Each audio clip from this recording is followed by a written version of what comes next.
guys, what's going on? This is Ernie the Realist, and we are back to do another review for the X-Men movie franchise. This time, we're going to take on X-Men Origins Wolverine. Now see, this movie is really special because Fox promised us that this was the film that Wolverine fans have been waiting on. Even Hugh Jackman went all over the place saying, oh, this movie finally gets it right. This movie finally figures out how to make Wolverine a badass.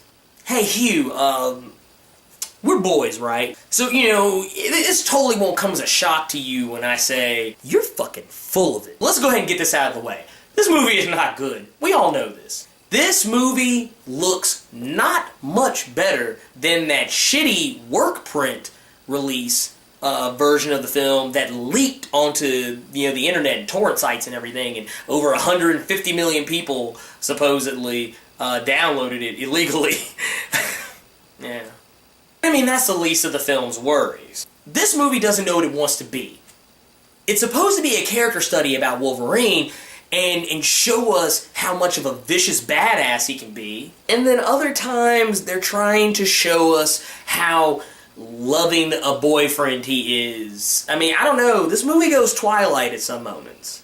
Not to mention this movie is full of unnecessary mutants. They put so many mutants in this movie just for the sake of putting them in here. Not to mention just so they could put pop stars in this movie. I mean, Will.i.am? Really? Really? Oh, we're gonna put the White Queen in this? Oh, and by the way, we're gonna make her related to Silver Fox? What kind of bullshit is this? Oh, and we're gonna totally throw in Cyclops because he totally has a place in Wolverine's origin. There were others that made more sense. I thought the Gambit cameo was cool, but I mean, let's face the facts here. Taylor Kitsch is box office poison, and we'll never get that Gambit movie, so yeah, you can go ahead and just shut that shit down. I even liked Ryan Reynolds as Deadpool.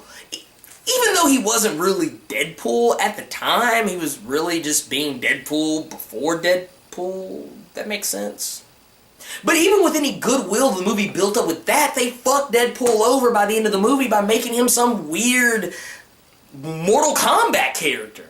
Look, I'll save my Merc with a mouth argument for another video, but let's just get back on track with this. I mean, basically, let's go ahead and give you the gist. Wolverine and Sabretooth are brothers, and they just trek through life, fighting different wars and using their longevity to just get by.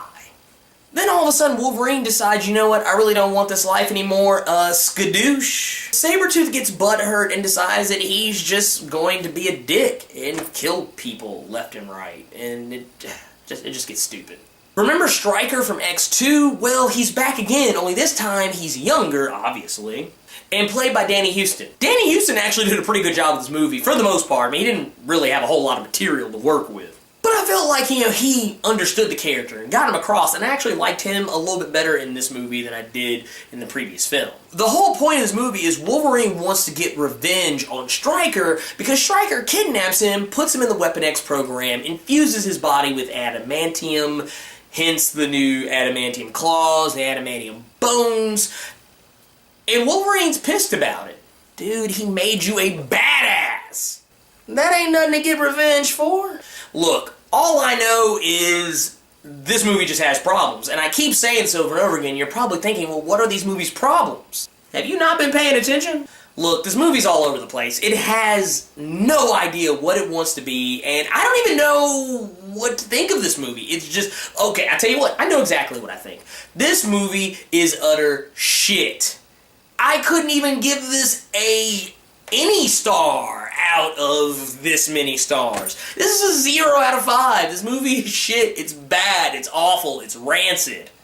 The CDC should be called in for this to come and pick up this shit and get it out before somebody gets infected with it. I mean, I would spend more time going on and on and on and on and on about it, but I mean, there's really not a lot to say. This movie just fucking sucks. So guys, you tell me, which mutant in this movie did you feel like had the least business being in this film? Don't forget to comment, like, and subscribe, and stay tuned for when we review X-Men First Class.